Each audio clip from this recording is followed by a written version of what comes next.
I wasn't able to see Pelé play,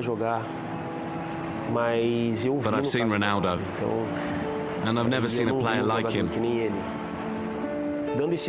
He's unique. There's only one Ronaldo, number one in everything. He could do whatever he wanted with the ball. If he decided to score, then he'd score. He had strength and technique, could play anywhere, on any pitch, against any opponent. He was above everyone else. That's Ronaldo, someone who gets the ball, runs into the box and scores. He only needs half a chance. There's no stopping him.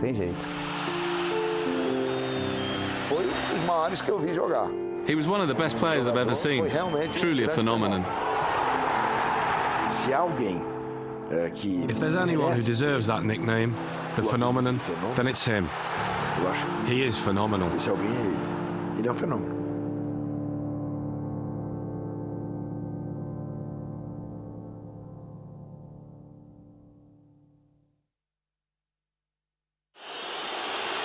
AC Milan against Livorno, February 2008.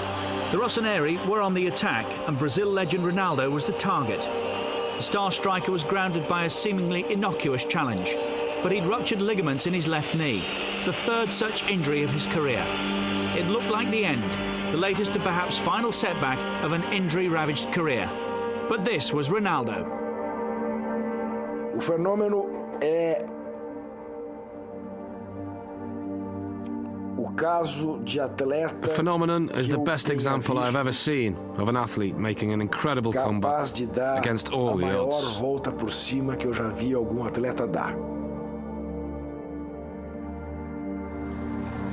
Indeed, only 2 years later, Ronaldo was back in his native Brazil and back doing what he knew best for Sao Paulo club Corinthians. The 3 times World Player of the Year had once again shown his capacity to triumph in adversity and prove his doubters wrong.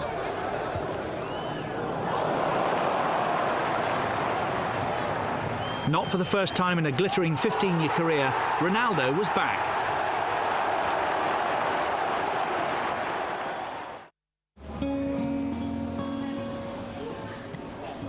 His rollercoaster journey to the top of world football began here in Bento Ribeiro, a working-class suburb of Rio de Janeiro. Ronaldo was born here in September 1976 and was rarely seen without a ball at his feet. Era muito levado, muito bagunceiro, terrível. He was very naughty, very playful, terrible. But right from a young age, he loved playing football. Football was already in his blood. Ser jogador. Indoor five-a-side, or futsal as it's known in Brazil, was his first love, and it was here at his local club Valqueire that he first caught the eye. Things only started to happen when he was around 10 or 11, and he started playing up at the Valqueire tennis club.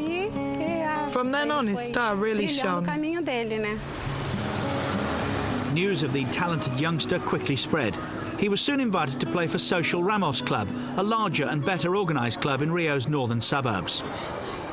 Tall, quick and skillful, Ronaldo possessed all the attributes for a potential star. It was lower league side São Cristóvão who gave him his first opportunity in 1991, after Rio's top clubs refused to pay his bus fare for a trial.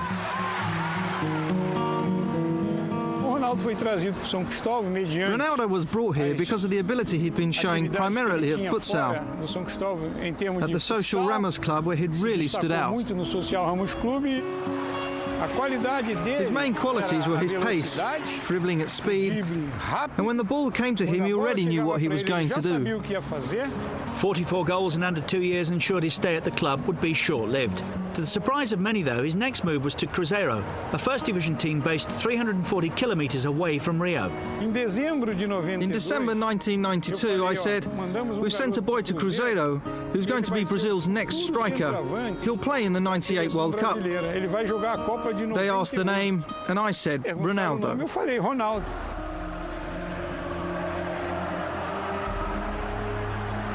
He was signed to play for Cruzeiro's youth team, but it was instantly obvious that Ronaldo had the talent to step up to the senior team.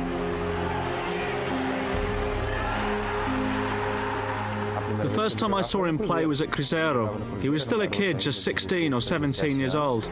It was in a game where he ended up scoring 5 goals. And from that point on, he showed he was truly a phenomenon in the way he moved on the pitch and the way he scored goals.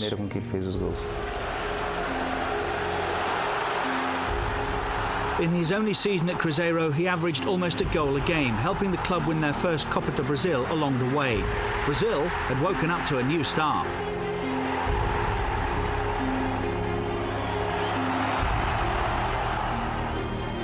Você percebe. Isso aí é diferente dos outros. You can just see it, how someone's different to other players. Acho que não tem isso com o Kaká. Someone like Kaká doesn't have it.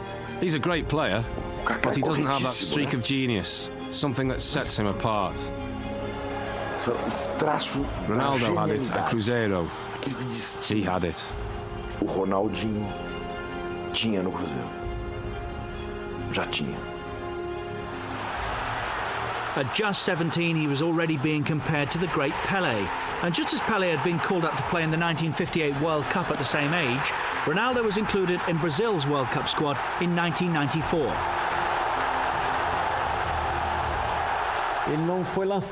He wasn't thrown into the team like Pelé had been.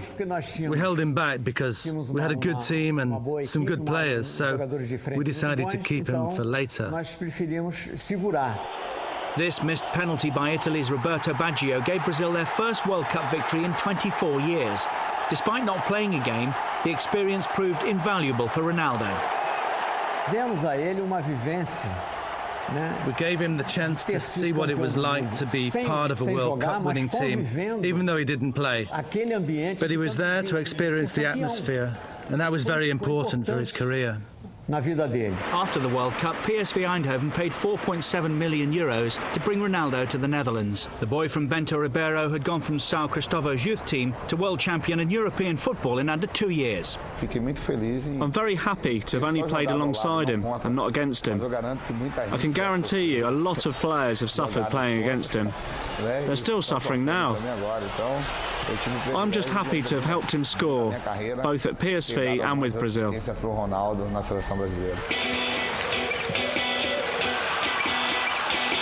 And how they suffered. Ronaldo scored 54 goals in 57 games for PSV.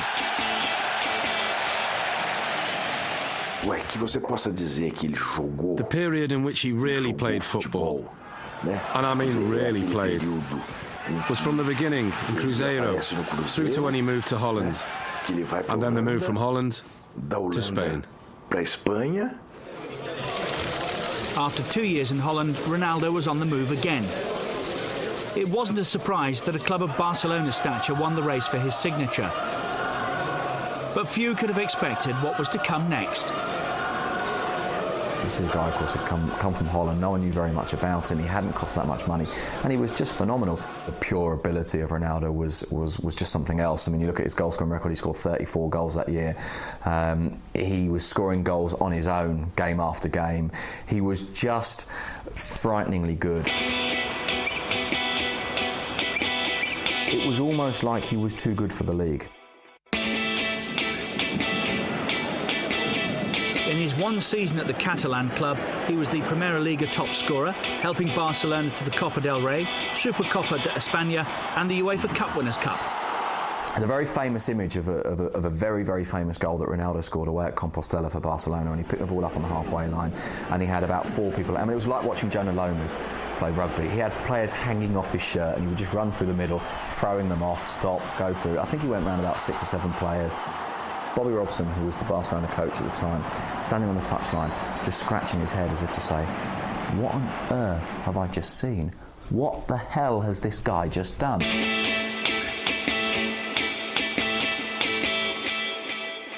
They were just phenomenal that year, but it wasn't so much that they were, it was that he was. Despite appearing happy and settled in Spain, Ronaldo now expected to be among the club's top earners. Inter Milan's general manager, Sandro Mazzola, was alerted to the situation and decided to test Ronaldo's resolve with a timely phone call. So I got him on the phone, and he said, yes, Inter is a great club.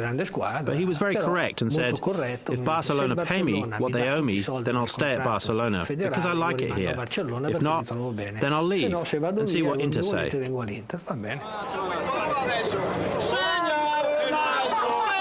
When Mazzola got his man, more than 50,000 fans came to the San Siro stadium to greet their new hero. And despite weight of expectations, Ronaldo didn't disappoint, leading Inter to the UEFA Cup in his first season. What I saw Ronaldo do in that first year at Inter, well, I've never seen anyone do that before. He did incredible things with the ball, at such speed. Incredible.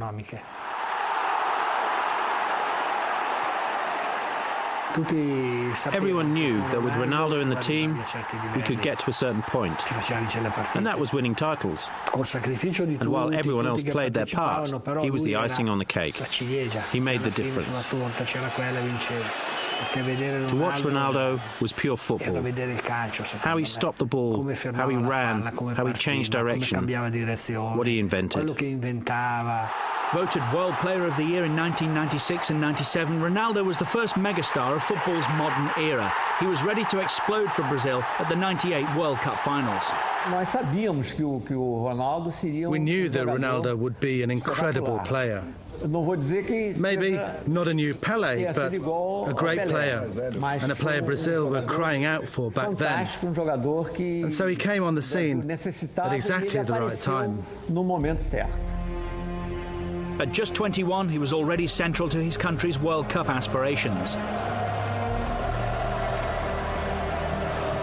Brazil legends Mario Zagallo and Zico ran the team, but the 1998 World Cup was all about Ronaldo. His movement off the ball is just fantastic. I've never seen anyone with better movement. He'd position himself in such a way that would make it really easy to play alongside him. I'd like to have played with him, because I'm sure he'd have then scored 2,000 goals. I'd have given him the ball every time.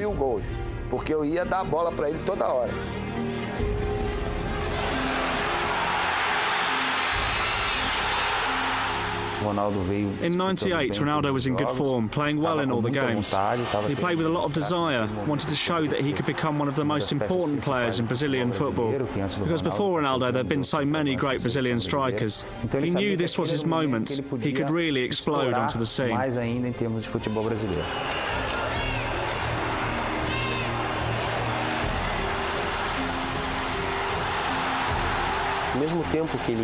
While he was blessed with skill and ability, he was also very powerful. He could glide past players without going down, even though defenders tried to knock him off the ball. So he had this physical strength as well as movement. And that was different to other strikers. Ronaldo scored 4 times for Brazil on the way to the final against France. And now the eyes of the world were on him. Yet on the eve of the game, the young star's world was about to be turned upside down.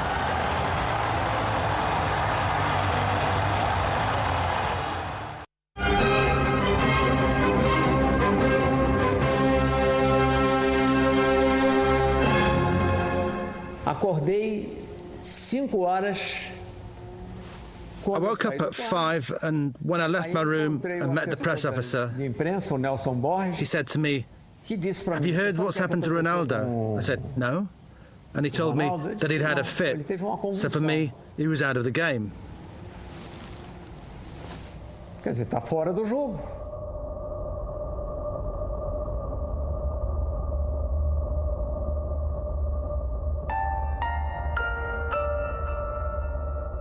Escalei o Edmundo no lugar So I picked Edmundo in Ronaldo's place and started to go through the tactics with everyone. Falei lá sobre a parte tática.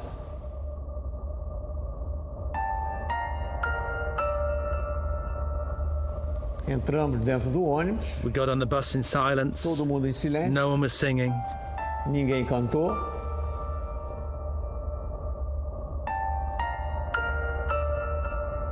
Fomos pro vestiário. We went to the dressing room and the players began to prepare for the game, change and stretch.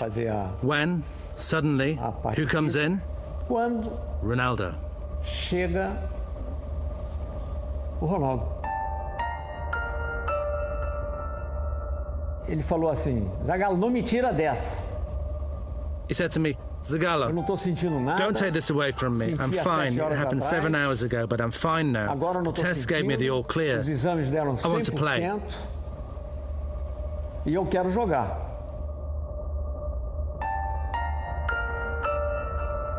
Ronaldo, você sabe o que você está I said, falando? Ronaldo, you don't know what you're saying. Zagallo, And he eu said, não sou Zagallo, criança. I'm not a Se kid. tivesse alguma coisa, eu If falaria something was pra wrong with você. me, I'd tell you. And so what happened? E aí o que I é que said, aconteceu? right, Eu digo, bom, you're in então the você team. está You're playing. escalado. Você vai jogar. French playmaker Zinedine Zidane scored twice in a comfortable 3-0 win for the hosts.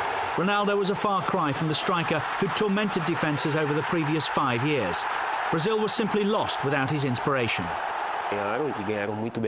France beat us, and deservedly so. But I think our main concern was with Ronaldo, the man, our friend. And Brazil didn't have a 100% fit Ronaldo playing for them, so that really affected the team. Yet Ronaldo's nightmare was only just beginning. Back at Inter, his goal-scoring remained prolific.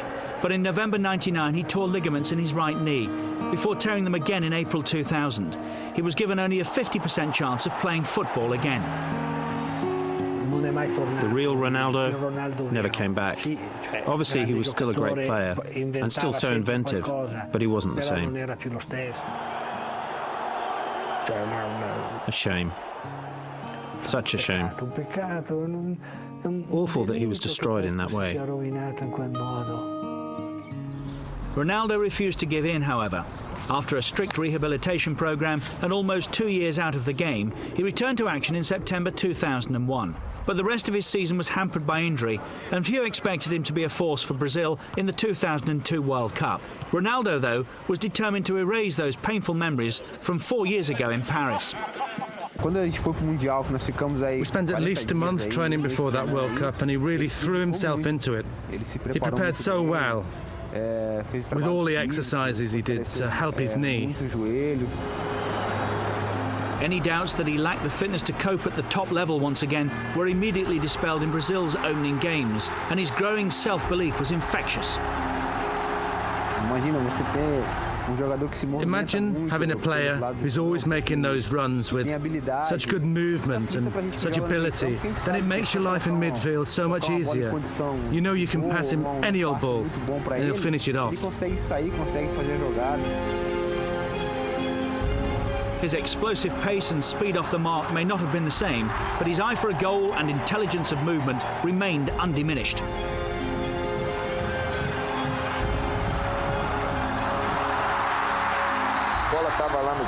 When the ball was with Gilberto Silva or Kleberson or Ronaldinho, Ronaldo would make a run so that if they got the ball to him right then, he'd always be clean through on goal.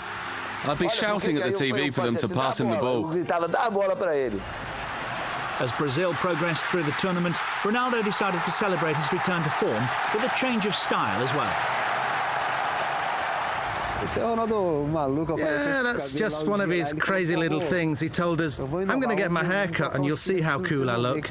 And so the next day he turns up with that hairstyle, looking like a nutter. We couldn't believe it. We were saying, are you mad? How can you leave your hair like that? The haircut obviously made a difference. A typical Ronaldo strike was enough to see off Turkey by a single goal in the semi-final. All eyes were on Brazil's number 9 as he prepared to face Germany in the final.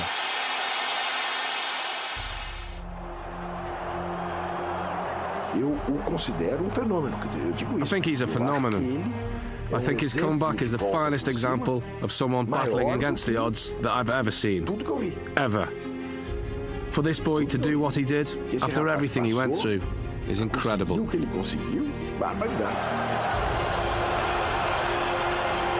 This time the world saw the real Ronaldo. Disregarded and written off at the age of 25, he'd answered his critics in the most emphatic of ways. He scored both Brazilian goals in a 2-0 win, ending the tournament as top scorer with 8. The disappointments of the previous 4 years could now be banished to history.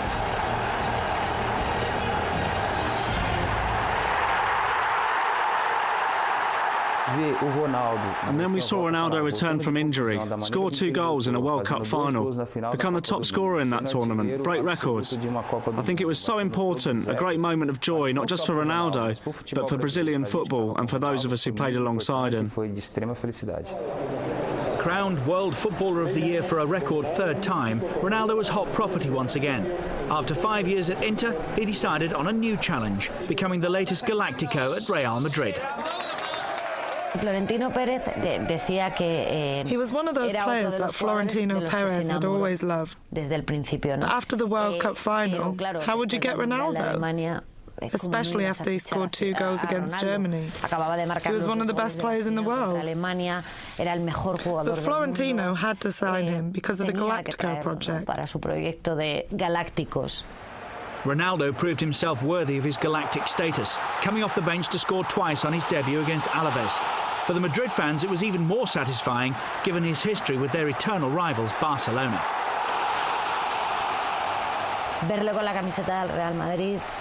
To see him in a Real Madrid shirt was twice the thrill, and obviously a huge statement.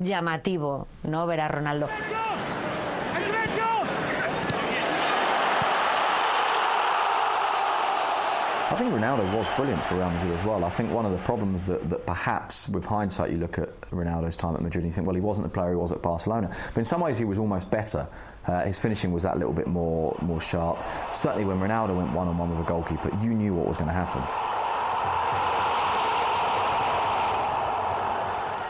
His peak had gone as such, which was sad really, because of his, I think he just had too many knee injuries, so he was excellent when I was there, so God knows what he was like when he was at Barcelona. In 127 games for Real, Ronaldo scored 83 times. He'll perhaps be best remembered though at the Madrid club for his role in the destruction of Manchester United in a Champions League quarter-final at Old Trafford. The fact that he scored a hat-trick away at Old Trafford in a huge game, I think, probably was the pinnacle of his career at Madrid. It wasn't like brilliant play from us carving the opposition open, it was down to him.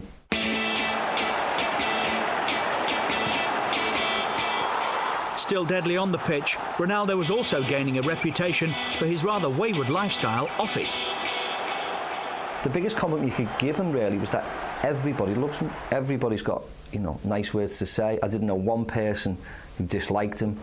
There was a real sense with Ronaldo that while he clearly liked to party, he very famously took the entire squad to Paris for a marriage that never was on Valentine's Day one year, and there was a real sense that kind of derailed the team. Very famously again, he had I think it was his 29th birthday party, and the press were outside his house literally watching coach loads of girls turn up and all his teammates turn up, and there was a big sort of song and dance about it, but he was scoring goals. Some players, Raul amongst them, kind of disliked his attitude towards training, but it was impossible to not like him as a man. There was a definite charm about it. And for as long as he was impossibly brilliant, it wasn't really held against him. But his off-field antics were beginning to catch up with him. In 2006, Ronaldo played in his 4th World Cup finals. But while he was as clinical as ever in front of goal, he was out of shape and lacking in pace. I think sometimes Ronaldo believed he didn't need to work as hard as the rest of us. He thought that maybe he could do in 2 days training what it took others to learn in 10 days, and usually he could. His goal against Ghana in the last 16 was his 15th in all World Cups, surpassing the record held by Gerd Muller for more than 20 years. But both Brazil and Ronaldo were no longer the force of old. I think it was overconfidence. Everyone thought it was already won. That's what the press thought in Brazil and the rest of the world. What the directors and every Brazilian thought. Because we had the magic quartet, it would simply be Brazil against the rest. And that's not how it works.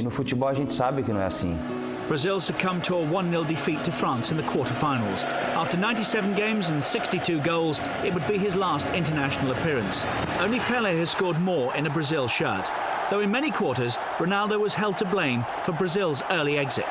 I think the criticism he's had during his career is only normal. He's had to live with it on a daily basis because he's Ronaldo. He has to live with that commotion.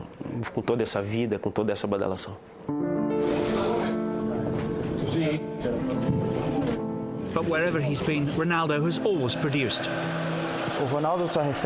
Ronaldo is only ever criticised for what he does off the pitch. No one can criticise what he does on the pitch. It's impossible to knock him for his football. And despite the continuing goals and the achievements and accolades throughout the years, it's a testament to Ronaldo's ability that there's still a sense of what might have been. Sometimes you watch Ronaldo and you think, Cor, if you tried, you could have been the most incredible footballer ever. Ronaldo Luis Nazario da Lima, a striker touched with genius, truly a phenomenon.